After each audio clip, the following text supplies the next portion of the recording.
మిగిలిన అవతారాలలో పుట్టిన తరువాత లీలలు ఉంటాయి. కానీ శ్రీకృష్ణ పరమాత్మ అవతారంలో అసలు ఆయన పుట్టడమే ఒక లీల. లీల అన్న మాటని కొంచెం జాగ్రత్తగా అర్థం చేసుకోవాలి. లీల అంటే కర్మ చేయడం వల్ల వచ్చినటువంటి ఫలితాన్ని అనుభవించడం కోసం వచ్చినటువంటి ఒక సంఘటన కాదు.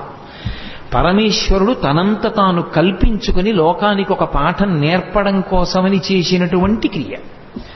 అంటే మీకు నేను ఒక ఉదాహరణ చెప్పాలి అంటే, నేను ఇవాళ మీ ముందు ఇలా మెళ్ళో పూలదండ వేసుకుని కూర్చోవడానికి శాస్త్రంలో గతంలో నేను చేసిన కర్మ ఏదో ఫలితంగా ఉంటుంది.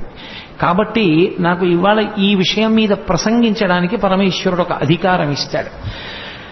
అలా ఇప్పుడు కోటేశ్వరరావు గారు లీల చేశారండి అనకూడదు. లీల ఉండదు. గతంలో చేసుకున్న పాపపుణ్యములను బట్టి నేను ఇప్పుడు ఈ పని చేస్తున్నాను. నాకు ఏదో మోకాలు నిప్పెట్టింది అనుకోండి, గతంలో ఎప్పుడో ఏదో